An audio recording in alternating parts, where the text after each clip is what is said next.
Now, just have a look at another pattern. That is, how many non-square numbers are there between any two consecutive perfect squares. So, how can we write? See, let us say two consecutive numbers are n and then it will be n plus 1, or you can take it n minus 1 also. But we have to find non-square numbers between any two consecutive perfect squares. So they are perfect squares n square and n plus 1 whole square. So we have to write how many numbers lies in between n square and n plus 1 ka whole square. So see, how can we write this? Suppose for an example, if this is 25 and the next number is 30 and you have to write numbers between, natural numbers between 25 and 30. So how many? 26, 27, 28 and 29. So there are how many in number?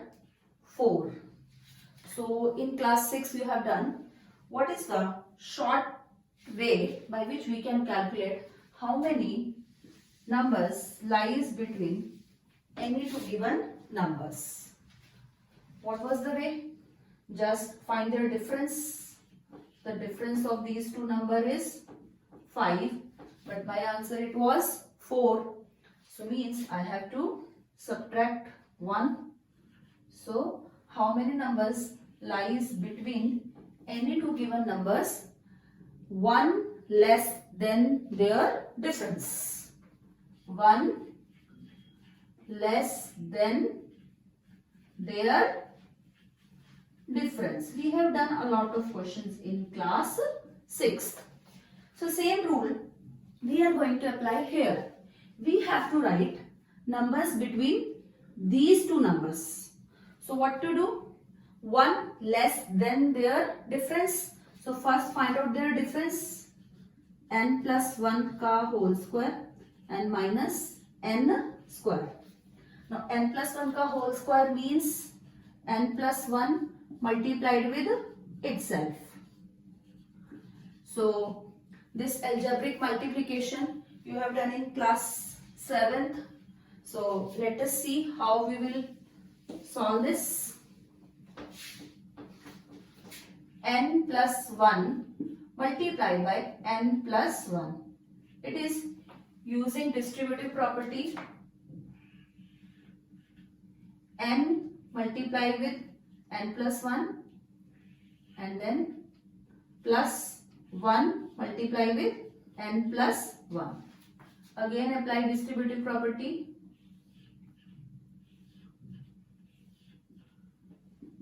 N into n plus n into 1 plus 1 into n plus 1 into 1.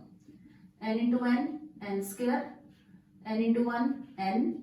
1 into n, n. 1 into 1, 1. Combining like terms, n square, n plus n, 2n, and it is plus 1. Now put the value here.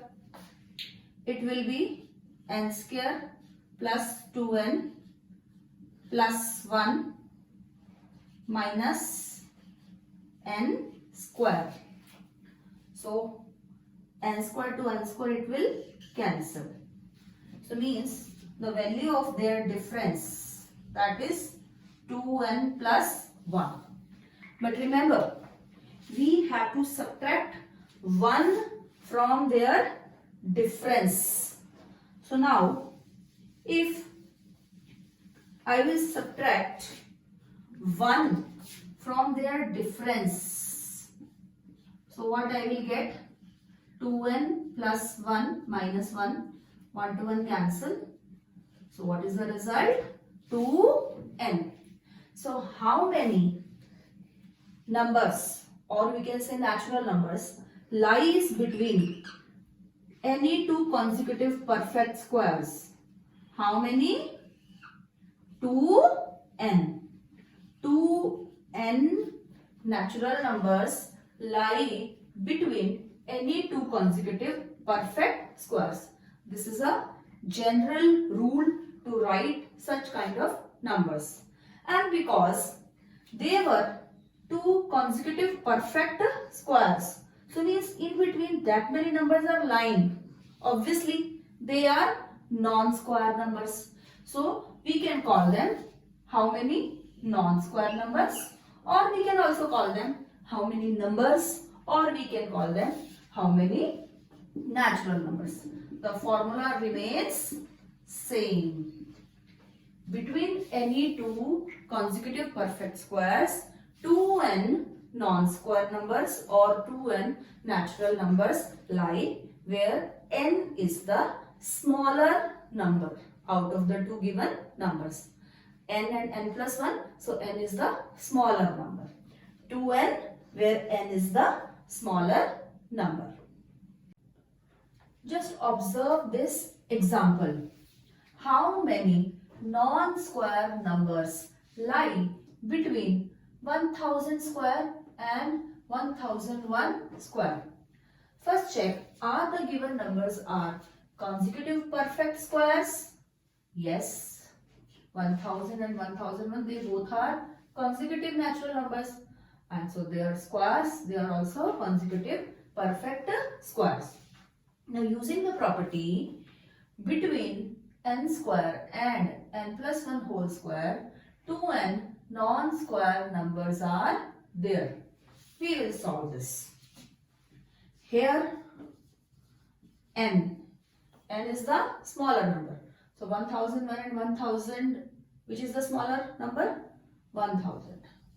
So 2n, that is 2 into 1000, 2000 non-square numbers lie between 1000 square and 1001 square.